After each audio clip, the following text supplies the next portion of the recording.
Welcome everybody. Tuesday talk. And I have a special friend here. My special friend, I'm going to wait for a few people to hop on. My special friend was a gift for Wit that I think he really quickly did not care for after Kurt and I went to Pittsburgh this summer for the Apraxia conference, and this little guy was supposed to go. Since we were moving, we were getting rid of lots of wonderful things that we are lovingly passing on to homes that will hopefully equally love and appreciate them. And this little guy was supposed to go, and he did not go today, so he is going to be my pelvic floor helper. So here we go. So I've gotten so many questions and about, how to do a Kegel, what is a Kegel, when should I be doing them, how should I be doing them, why is it that I'm still leaking? And then the biggest kicker is how really I work my magic with my private clients, because a lot of the work that I do now is one-on-one and it is over the phone. It's really hard to take anything seriously with this little dude. I do a lot of work over the phone. I really do not work in just the traditional pelvic floor physical therapy sense anymore. And a lot of that is because I have found this connection to stress and this connection to the mind and the body that really, in my opinion, is the first step. So, but I want to back up first and kind of talk about the core, and I'm going to do my best to do this in a short training, because this is something that usually I present in workshops. It's usually what I present in retreats, or if I'm working with someone one-on-one. So when you're talking about your core, let's bring my little dude back in here, is the core really is down here at the pelvis. And that's usually if you're talking to a pelvic floor physical therapist, or you're talking to someone who has had training in any particular practitioner of body or movement, they're all talking about down here. And they're talking about usually the space from like the belly button and below, and specifically Kegels, which are pelvic floor muscles. And those are supposed to do several things. Number one, they're supposed to stop you from pee-peeing or poo-pooing on yourself. That's nice, right? Not everybody has that luxury, because sometimes the muscles are not working. Sometimes the neurologic connection, so from the brain all the way down to the pelvic muscles, is not working the way that it should. It's not kicking in as fast as it should. Okay, there's so much more to this that I'm going to be teaching you today. I'm really going to have to stop myself from going all in, but here we go. So usually this is what everybody's talking about. It also is there for sexual function. So sexual function can go down over the years, and it's not supposed to go down. It is supposed to be able to function well throughout life. So usually if you have a pelvic floor disorder, there will be something going on with the pelvic function, and that goes for male and female. Okay. But one of the things that I don't think is talked about enough is the pelvic floor function, that the core, this pelvic floor, is also connected to the heart, it's connected to the throat, and it's connected neurologically up here. We see it through the vagus nerve. We see it through what's called the autonomic nervous system, which controls your parasympathetic, one side, parasympathetic, and sympathetic parts of the autonomic nervous system. Okay. The parasympathetic helps you sleep, digest your food. It's your relaxed state. Your sympathetic nervous system is what causes you to fight, flight, or flee. It creates stress, and it needs to be there. The issue is, though, is that a lot of us stay in a chronic state of stress, and the parasympathetic system is not being activated enough. And when that happens, we get bloating, we don't digest our food very well, we do not sleep very well, we have hormonal imbalance. Yeah, there's a lot to it, okay? So for me, what I'm also interested in is physical function so that the core is supporting the lower back, it's supporting the shoulders, it's supporting posture. We need good posture, okay? But that it's also, and of course, like hip and leg strength. This guy didn't have much, okay? But that it's also, your core is like, if you have an elevator shaft in the center of your body and it neurologically is connected through the autonomic nervous system from the brain, the throat, the heart, and the pelvic floor. When your pelvic floor is functioning and strong, you have what I call core confidence. And when you have core confidence, it shows up in how you speak, it shows up in how you think, it shows up in creativity, it shows up in productivity. And what I believe is that in order to be able to function at a higher level for your family, of course for yourself, okay, but for your family, for your community, there's so many needs out there in the community. There are so many needs out there in our country and the world. And what I believe is that the key to that is inner strength and core awareness and confidence. So because of the background that I have of a doctor of physical therapy, I've been obsessed with chronic pain management and pelvic floor health for a long time. But I also have combined that with yoga and guided meditation.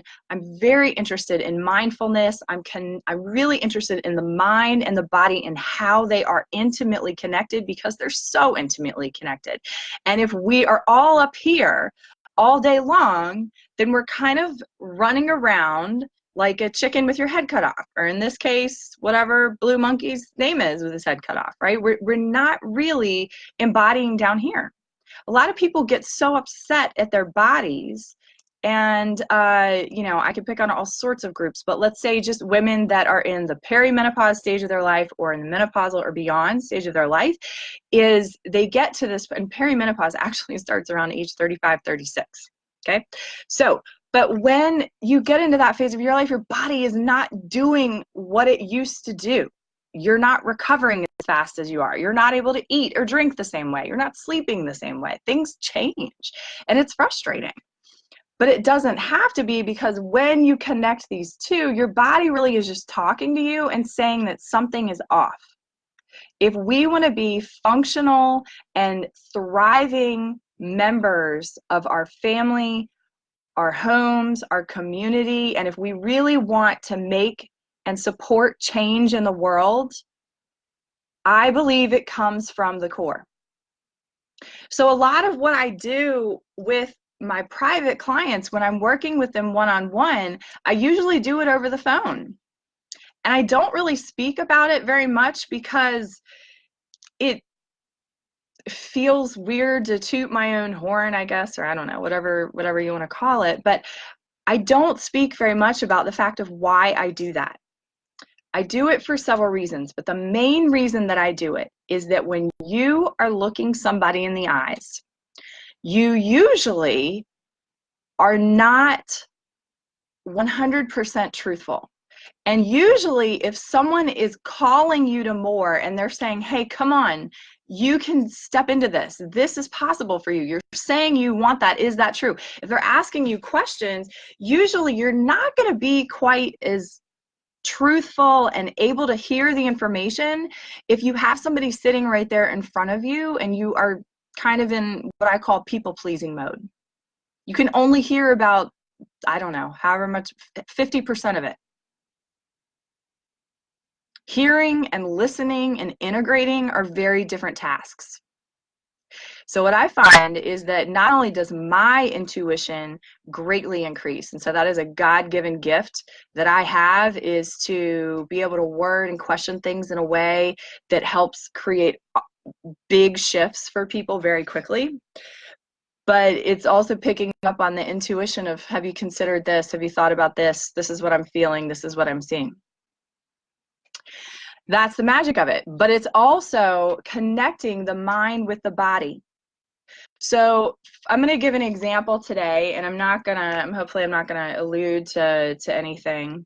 But I had a client that I worked with today, and this person was having a situation at work that seemed very isolated from what was going on in her private relationships. And because of our conversation today, I was able to help her identify the parallels, identify the ways of her core in her mind, in her past beliefs, in the way she was raised, in all of those different things, in how they were actually kind of clouding the situations, but the situations were very similar. And I have to share this with you. I really hope she won't mind. She usually doesn't. But it was amazing that I got this text. I was not expecting this. Thank you so much for today, for your words of advice, for your guidance, and your accountability. The timing was impeccable and could not have been better. You really helped me gain clarity and perspective on the events of my last week. That happens so often when I'm with my clients, is they're like, oh my gosh, like we talked about this, and then suddenly it became very applicable in my life. So the core is, once you're strong through your pelvic floor, once you're strong through the abdominals, through the lower back, once you're aligned with your posture, then it also feeds into your heart, because we always want to be filtering upward. You could have a great, strong pelvic floor, or I guess I should even say think you do, because sometimes people get really into that and they don't even really know what that means. It's also a big pet peeve of mine. But what we really need is that strength down here means nothing if you don't also filter it through the heart, so that you're living out of love and compassion, and then that you can filter that and actually speak it, because it's really hard to be in communication and relationship with any other human being and live this way. It takes practice. That's what we're practicing. We are embodying the core from the mind, definitely the body, and the spirit. The spiritual component of it really comes in a lot, and everybody has a different sort of spirituality. We work with it all. But it's important, because you've got to be connected to some sort of higher source. You have to have something bigger than yourself going on in the world. That's what I find to be true. It's usually what I work with. Right?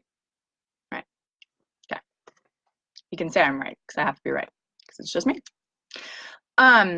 So the other last thing that I want to share with you is, it's usually the path of least resistance. So this is a big one, is that a lot of people out there, and you'll see this more and more, a lot of people have kind of their signature process, or their thing that's going to help cure you or fix you or whatever in the world's happening. And I think that in many cases that's fine. But what I also have to add is that I find that it's the path that you've got to find, the path of least resistance. And so as a healer, as a body worker, as a mind-body connector, as a transformer, as a coach, when I'm working with someone, I'm looking for the path of least resistance. If somebody wants to make changes in their relationships and changes in their physical life, but those two things are really uncomfortable situations for them, or they haven't been able to make progress yet, then we've got to find the path of least resistance. For some people, it's working on their physical body.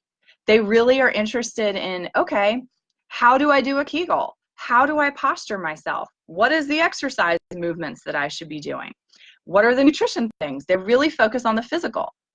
Other times, that is like very foreign and is not the best go with the flow way of making quick and interesting transformative change in somebody's life. Sometimes it's through the mental, sometimes they're deeper thinkers, they need that. Other people, it's the spiritual realm.